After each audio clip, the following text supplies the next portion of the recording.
ദൈവ തിരുനാമത്തിന് സ്തോത്രം ചെയ്യുകയും സ്തുതിക്കുകയും ചെയ്യുന്നു. കർത്താവിൽ അനുഗ്രഹിക്കപ്പെട്ട ദൈവമക്കളെ, സന്തോഷത്തോടെ ഒരു പ്രാവശ്യം കൂടെ നാം ദൈവത്തിൻ്റെ വചനം കേൾപ്പാൻ താല്പര്യപ്പെട്ട് കർത്താവിന് കാതോർക്കാൻ ഒരുങ്ങുകയാണ്. പ്രത്യേകാൽ ദൈവത്തിൻ്റെ വചനത്തിൽ നിന്ന് പരിശുദ്ധാത്മാവ് ബോധ്യമാക്കുന്ന ഭാഗങ്ങൾ ആത്മീക സന്ദേശത്തിലൂടെ നിങ്ങളുടെ അടുക്കൽ എത്തിപ്പാൻ കഴിയുന്ന ഈ ദൈവിക ശുശ്രൂഷയ്ക്കായി ഞാൻ എൻ്റെ കർത്താവിനെ വാഴ്ത്തി സ്തുതിച്ച് മഹത്വപ്പെടുത്തുന്നു. ദൈവത്തിന് 1000 നന്ദിയും സ്തുതിയും ആരാധനയും പുകഴ്ചയും കരയറ്റിക്കൊണ്ട് ദൈവത്തിൻ്റെ വചനം കേൾപ്പാൻ താല്പര്യത്തോടെ കാത്തിരിക്കുന്ന എൻ്റെ പ്രിയപ്പെട്ടവർക്ക് സ്നേഹത്തിൻ്റെ ഭാഷയിൽ വന്ദനം പറഞ്ഞുകൊണ്ട് ഇന്ന് നമ്മൾ ഒരുമിച്ച് ചിന്തിപ്പാൻ ആഗ്രഹിക്കുന്ന ദൈവിക ചിന്തയ്ക്ക് ആധാരമായ വേദഭാഗം സങ്കീർത്തനങ്ങളിൽ നിന്നാണ്.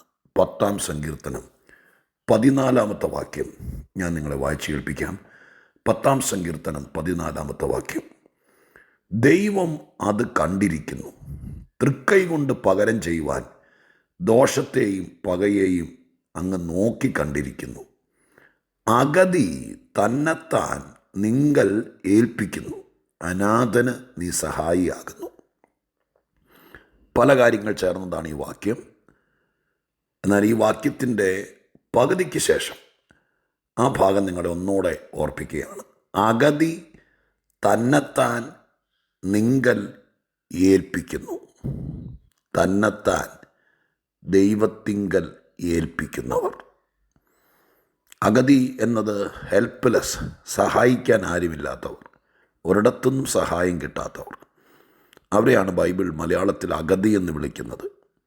ആരും സഹായിക്കാനില്ല, ആരുടെ മുഖത്തേക്ക് നോക്കാനില്ല, ഒരാളോട് ഒരു സങ്കടമോ ദുഃഖമോ പറയാനും ഒക്കെയല്ല. അങ്ങനെയുള്ള ആളുകൾ, ഇന്നും അങ്ങനെയുള്ള ആളുകൾ ഈ ഭൂമിയുടെ പരപ്പിൽ കണ്ടേക്കാം. അഗതി ചെയ്തിരിക്കുന്നൊരു വലിയ കാര്യമാണ് എഴുതിയിരിക്കുന്നത്. ആരും സഹായമില്ലാത്തൊരാൾ ആരോട് പറയും, എന്തു ചെയ്യും?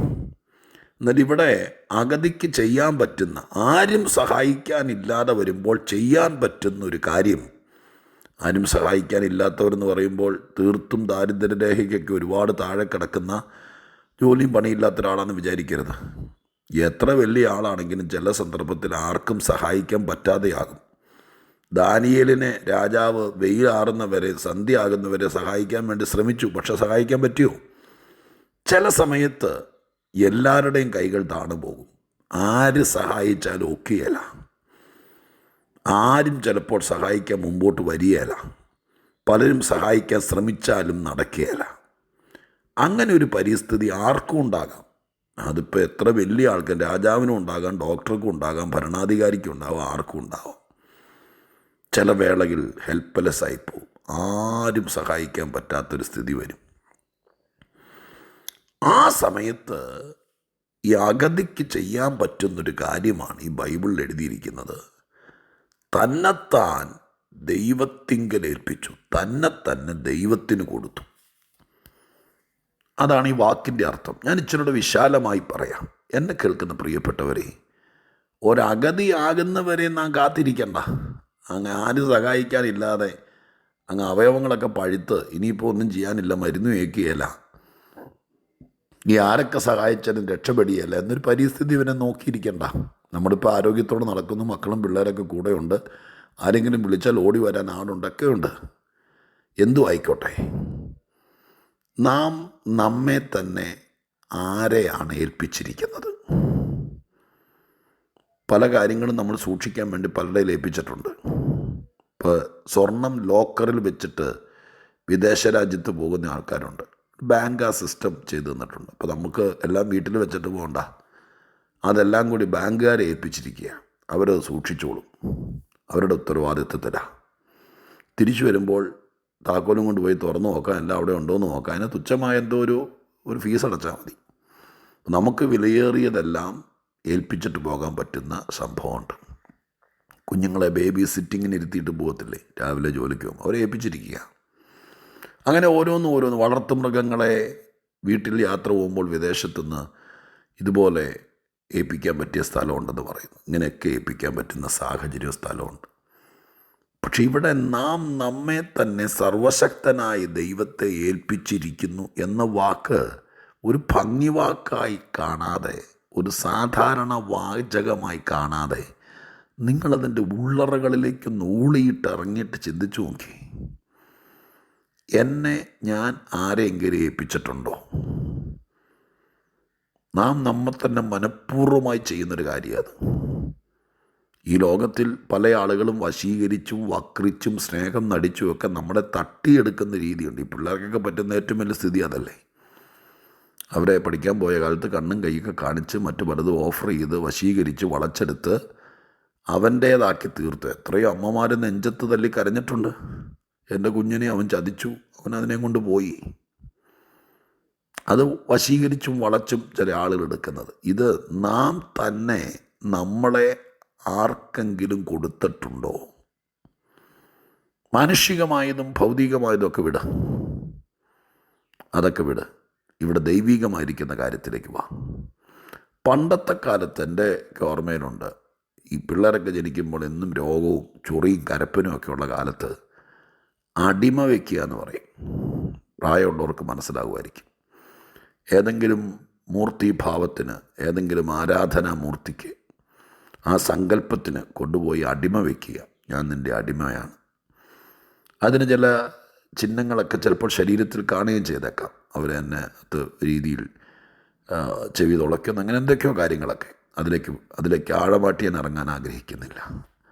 അടിമ വയ്ക്കുക എന്ന് പറയുന്നുണ്ട്. അത്ര ഒന്നും പോകേണ്ട കാര്യമില്ലല്ലോ. പ്രായമാകുമ്പോൾ മാതാപിതാക്കളെ, അപ്പൻ മരിച്ചുപോയി, അമ്മ മാത്രമായി. ഓൾഡ് ഏജ് ഹോമുകാരെ കൊണ്ടുപോയി മക്കളെ ഏൽപ്പിക്കും.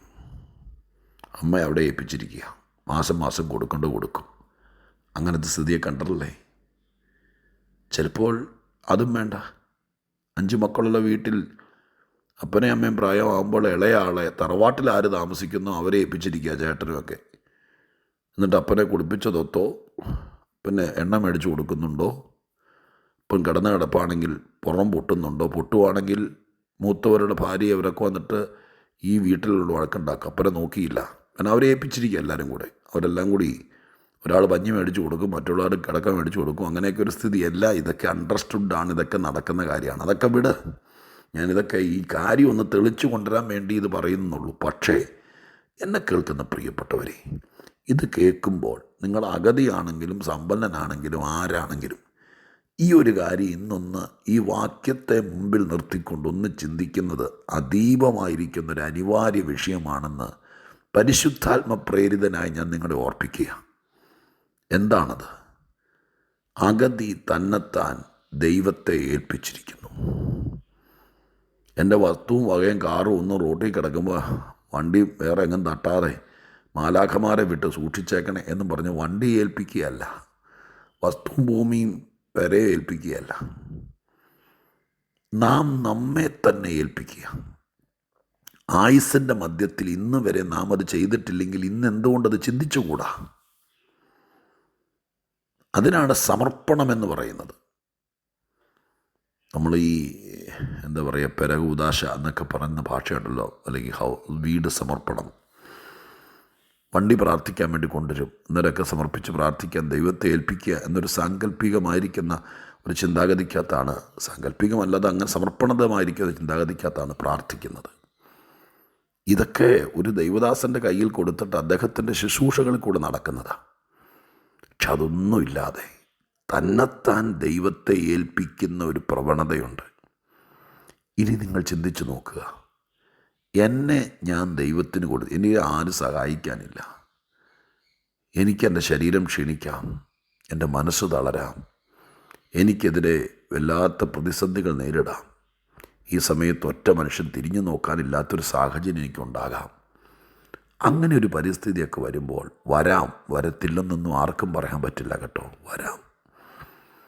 അങ്ങനെ വരുന്ന സമയത്ത് ഇപ്പോൾ സുബോധമുള്ളപ്പോൾ, ഇപ്പോൾ ആരോഗ്യമുള്ളപ്പോൾ, ഇപ്പോൾ ചിന്തിക്കാൻ കഴിവുള്ളപ്പോൾ, എന്നെ കേൾക്കുന്ന നിങ്ങൾ ഏത് പ്രായക്കാരാണെങ്കിലും കോളേജിൽ പഠിക്കാൻ വേണ്ടി നിങ്ങൾ വീട് വിട്ട് മക്കളെ ഏതെങ്കിലും നല്ല രാജ്യത്തോ ദേശത്തോ പോയി നിങ്ങൾ ഹോസ്റ്റലിൽ താമസിച്ചുകൊണ്ട്, ഒരു പേയിങ് ഗസ്റ്റായിട്ട് താമസിച്ചുകൊണ്ട് നിങ്ങൾ പഠനം നടക്കുക. നല്ല പ്രായം. പാസ്റ്ററി പറയുന്ന പോലെ ഒന്നും ചിന്തിക്കാറായില്ല, കുറേ കൂടി ഓടട്ടെ എന്നൊന്നും വിചാരിക്കരുത്. ചോരത്തളപ്പുള്ള പ്രായമാണെന്നൊന്നും വിചാരിക്കരുത്. ഇന്ന് ഇത് കേൾക്കുന്ന ഫെബ്രുവരി മാസത്തിൻ്റെ ലാസ്റ്റ് ദിവസങ്ങളിലേക്ക് വരുവാണല്ലോ. ഇന്നൊരല്പസമയം ഈ വചനവുമായി, വേദപുസ്തകത്തിലെ സങ്കീർത്തനം 10:14 ദൈവസന്നിധിയിലേക്ക് ചെല്ലണം. ഹെൽപ്ലെസ് ആകുന്ന സന്ദർഭങ്ങൾ വരെ നോക്കിയിരിക്കണ്ട.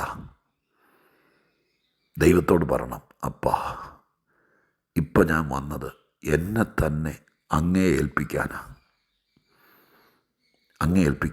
ഈ പൈശാചിക താണ്ഡവം നടക്കുന്ന ലോകം, അനർത്ഥങ്ങളും ചതിയും അപകടങ്ങളും നടക്കുന്ന ലോകം, കഴിയുമെങ്കിൽ വൃദ്ധന്മാരെ പോലും തെറ്റിക്കാൻ നോക്കുന്ന ലോകം, ഈ ലോകത്തിൽ ഞാൻ എൻ്റെ ദൈവത്തെ നന്നായി മനസ്സിലാക്കുന്നു.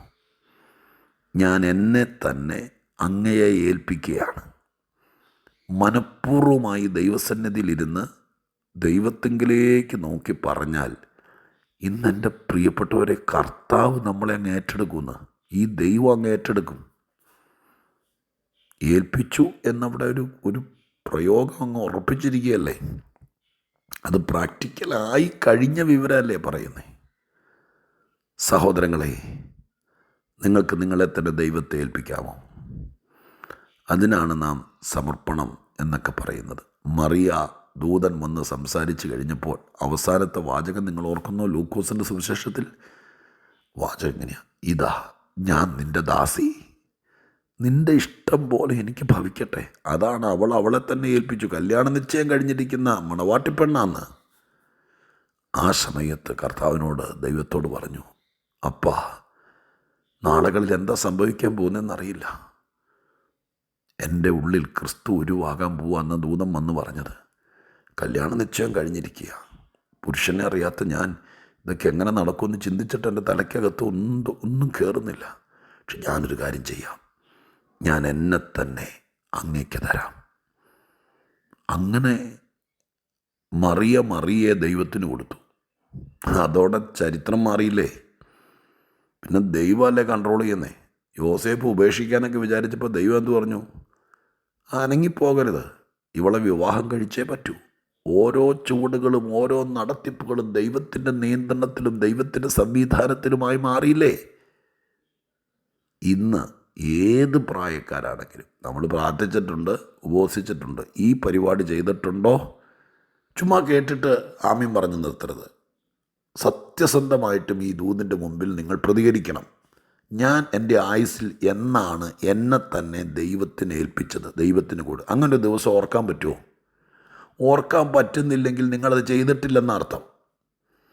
ഇന്ന് നിങ്ങളെ തന്നെ ദൈവത്തിന് കൊടുക്കണം. ആ ദിവസം ഒരിക്കലും മറക്കരുത്. നിറഞ്ഞ കണ്ണുകളോടെ നിങ്ങളെ ദൈവത്തിൻ്റെ മുമ്പിൽ ഏൽപ്പിക്കണം. നിങ്ങളുടെ പിള്ളേരെ പിടിച്ച് ദൈവത്തിന് കൊടുത്താൽ പോരാ, നിങ്ങളുടെ വസ്തുവിൻ്റെ താക്കോല് കൊടുത്താൽ പോരാ. നിങ്ങളെ തന്നെ ദൈവത്തിന് ഏൽപ്പിക്കുക. ബാക്കിയുള്ള ജീവിതം എങ്ങനെ ആയിരിക്കുമെന്ന് ദൈവം കാണിച്ചു തരും. ഇനി ഞാൻ പ്രാർത്ഥിക്കാം. പരിശുദ്ധ ദൈവമേ, ഞങ്ങളുടെ സ്വർഗീയ പിതാവേ, മനുഷ്യൻ രക്ഷപ്പെടാൻ വേദപുസ്തകത്തിൽ ഞങ്ങൾക്ക് തന്നിരിക്കുന്ന ഉപദേശങ്ങൾ, കൽപ്പനകൾ, നിയമങ്ങളൊക്കെ ഉണ്ട്. എന്നാൽ ചില ആളുകൾ ഞങ്ങൾക്ക് മാതൃകയാണ്. 10-ാം സങ്കീർത്തനക്കാരൻ പറഞ്ഞിരിക്കുന്ന ഈ സത്യം അഗാധമാണ്, സത്യമാണ്. ഞങ്ങളത് വിശ്വസിക്കുന്നു. ഭൂമിയിൽ ഒരായുസ് ദൈവം ജീവിക്കാൻ അനുവദിക്കുന്നവൻ ഈ ഭൂമിയിലായിരിക്കുന്ന സമയം ദൈവത്തിന് അവരെ തന്നെ ഏൽപ്പിച്ചാൽ അവരുടെ ജീവിതം മാറി മറിയുന്നത് ഈ മണ്ണിൽ തെളിയിക്കപ്പെട്ടിട്ടുണ്ട്. നാഥ, ഇതെല്ലാവർക്കും മനസ്സിലാകണേ, അവരത് ഏറ്റെടുക്കണേ. അങ്ങനെ സംഭവിക്കണേ. യേശുവിൻ നാമത്തിൽ പ്രാർത്ഥിക്കുന്നു, കേൾക്കണേ പിതാവേ. ആമേൻ.